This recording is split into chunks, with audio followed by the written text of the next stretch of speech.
Ladies and gentleman, ರಾಜ್ಯದಲ್ಲಿ CM ಬದಲಾವಣೆ ಆದ ಬಳಿಕ ರಾಜಕಾರಣದಲ್ಲಿ ದಿನಕ್ಕೊಂದು ಬದಲಾವಣೆಗಳು ಎದ್ದು ಕಾಣಿಸ್ತಾ ಇದೆ. ಈಗ ಆರ್ಎಸ್ಎಸ್ನ ಸರದಿ. ಗೃಹ ಸಚಿವ ಪ್ರಿಯಾಂಕ್ ಖರ್ಗೆ ಅವರ ಹೇಳಿಕೆ ಈಗ ಕರ್ನಾಟಕದಲ್ಲಿ ಕಿಚ್ಚನ್ನ ಹಚ್ಚದಂತಾಗಿದೆ.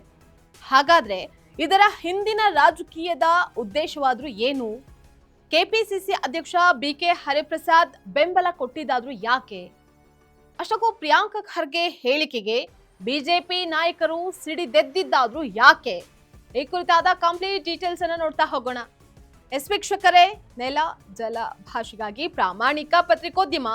ನೀವು ನೋಡ್ತಾ ಇದ್ದೀರಾ ಫೋಕಸ್ ಟಿವಿ. ನಾನು ನಿಶ್ಚಿತ.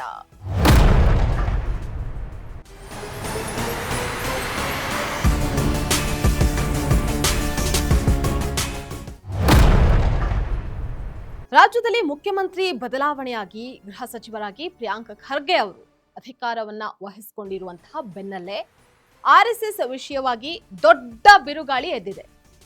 ಪ್ರಿಯಾಂಕ್ ಖರ್ಗೆ ಅವರು ಆರ್ಎಸ್ಎಸ್ ಒಂದು ಕಾನೂನುಬದ್ಧ ಸಂಸ್ಥೆಯಾಗಿ ಭಾರತದಲ್ಲಿ ನೋಂದಣಿ ಆಗಿದೆಯಾ ಅಂತ ಹೇಳಿ ಪ್ರಶ್ನೆ ಮಾಡಿದ್ದಾರೆ.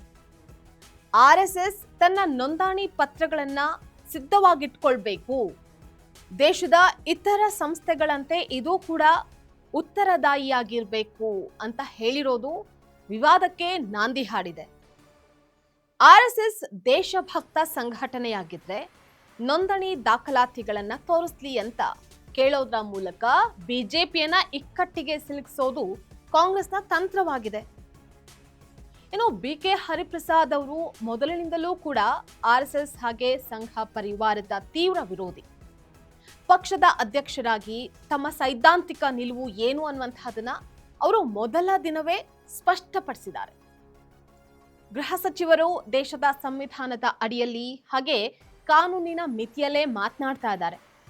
ಯಾವುದೇ ಸಂಸ್ಥೆ ತನ್ನನ್ನ ತಾನು ಸಾಂಸ್ಕೃತಿಕ ಅಥವಾ ದೇಶಭಕ್ತ ಸಂಘಟನೆ ಅಂತ ಹೇಳಿ ಕರೆದುಕೊಂಡ್ರೆ ಅದು ಕಾನೂನುಬದ್ಧವಾಗಿ ನೋಂದಣಿ ಆಗಿರ್ಬೇಕು. ಹಾಗಾಗಿ ಖರ್ಗೆ ಅವರ ನಿಲುವು ಸರಿಯಾಗಿದೆ ಅಂತ ಹರಿಪ್ರಸಾದ್ ಹೇಳಿದ್ದಾರೆ. ಇವರಿಬ್ಬರ ಈ ಹೇಳಿಕೆಗೆ ಬಿಜೆಪಿಯ ನಾಯಕರು ಕೆಂಡಾಮಂಡಲವಾಗಿದ್ದಾರೆ. ಪ್ರಿಯಾಂಕ್ ಖರ್ಗೆ ಅವರಿಗೆ ನೇರವಾಗಿ ಸವಾಲನ್ನ ಹಾಕಿರುವಂತಹ ಸಿಟಿ ರವಿ, ನಿಮ್ಮಪ್ಪನ ಕೈಯಲ್ಲೇ ಆರ್ಎಸ್ಎಸ್ ಅನ್ನ ಏನೂ ಮಾಡೋದಕ್ಕೆ ಸಾಧ್ಯ ಆಗ್ಲಿಲ್ಲ, ಇನ್ನು ನಿಮ್ ಕೈಯಲ್ಲಾಗುತ್ತಾ? ಇತಿಹಾಸ ಗೊತ್ತಿಲ್ಲದ ಪ್ರಿಯಾಂಕ್ ಖರ್ಗೆ ಅಹಂಕಾರದಿಂದ ಮಾತನಾಡ್ತಾ ಇದ್ದಾರೆ ಅಂತ ಕಟುವಾಗಿ ವಾಗ್ದಾಳಿಯನ್ನ ನಡೆಸಿದ್ದಾರೆ. ರಾಜ್ಯದಾದ್ಯಂತ ಹಿಂದೂ ಮತದಾರರನ್ನ ಕಾಂಗ್ರೆಸ್ ಸರ್ಕಾರದ ವಿರುದ್ಧ ಸಂಘಟನೆ ಮಾಡೋದು ಮತ್ತು ತಮ್ಮ ರಾಜಕೀಯ ಮರು ಅಸ್ತಿತ್ವವನ್ನ ಗಟ್ಟಿಗೊಳಿಸೋದು ಸಿಟಿ ರವಿ ಅವರ ಪ್ಲಾನ್.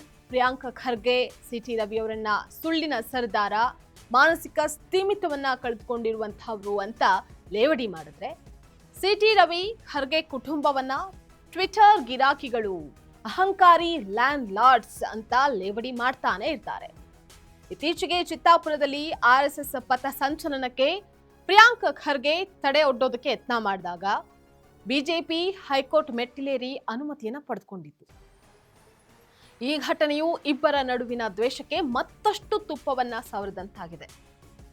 ಗೃಹ ಇಲಾಖೆಯ ಉಸ್ತುವಾರಿ ಹಾಗೆ ಜವಾಬ್ದಾರಿಯುತ ಸಚಿವರಾಗಿ ಕರಾವಳಿ ಹಾಗೆ ಮಲೆನಾಡು ಭಾಗಗಳಲ್ಲಿ ನಡೆಯುವಂತಹ ಕೋಮು ಸಂಘರ್ಷಗಳು, ಪ್ರಚೋದನಕಾರಿ ಭಾಷಣಗಳು ಹಾಗೆ ನೈತಿಕ ಪೊಲೀಸ್ಗಿರಿಯನ್ನ ನಿಯಂತ್ರಣ ಮಾಡಬೇಕಾದ್ರೆ ಅದರ ತಾಯಿ ಬೇರಾದ ಬಲಪಂಥೀಯ ಸಂಘಟನೆಗಳ ಮೇಲೆ ಕಂಟ್ರೋಲ್ ಅನ್ನ ಸಾಧಿಸೋದು ಅನಿವಾರ್ಯವೇ ಸರಿ. ಇನ್ನು ಪ್ರಿಯಾಂಕ್ ಖರ್ಗೆ ಬಾಬಾ ಸಾಹೇಬ್ ಅಂಬೇಡ್ಕರ್ ಅವರ ಸಾಂವಿಧಾನಿಕ ಸಿದ್ಧಾಂತವನ್ನ ತೀವ್ರವಾಗಿ ಪ್ರತಿಪಾದಿಸುವಂತಹವರು.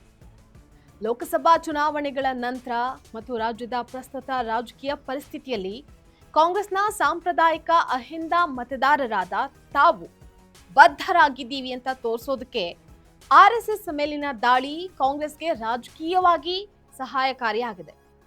ಪ್ರಿಯಾಂಕ್ ಖರ್ಗೆ ಅವರ ಆರ್ಎಸ್ಎಸ್ ನೋಂದಣಿ ಅಸ್ತ್ರಕ್ಕೆ ಸಿಟಿ ರವಿ ಅವರ ತಾಕತ್ತಿದ್ರೆ ಮುಟ್ಟು ನೋಡಿ ಅನ್ನುವಂತಹ ಸವಾಲು ಮತ್ತೊಂದು ತೀವ್ರ ಸೈದ್ಧಾಂತಿಕ ಸಂಘರ್ಷಕ್ಕೆ ವೇದಿಕೆ ಸಿದ್ಧ ಮಾಡಿಕೊಟ್ಟಿದೆ.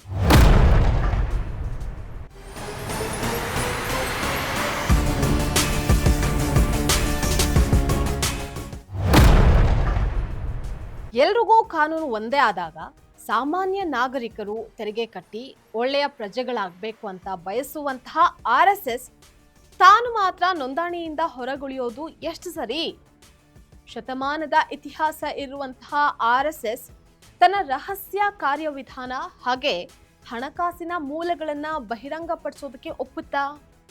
ಪ್ರಿಯಾಂಕ ಖರ್ಗೆ ಅವರ ಈ ಕಾನೂನಾತ್ಮಕ ಚಾಟಿ ಹಾಗೆ CT ರವಿ ಅವರ ಸವಾಲುಗಳ ನಡುವೆ RSS ಈಗಲಾದ್ರೂ ನೋಂದಣಿ ಮಾಡಿಕೊಳ್ಳುವಂತಹ ಪ್ಲಾನ್ ಮಾಡುತ್ತಾ ಅಥವಾ ಕೋರ್ಟ್ ಮೆಟ್ಟಿಲೇರಿ ಹೊಸ ಕಾನೂನು ಸಮರಕ್ಕೆ ಸಜ್ಜಾಗುತ್ತಾ ಅನ್ನುವಂತಹದನ್ನ ಕಾದ್ ನೋಡ್ಬೇಕಾಗಿದೆ.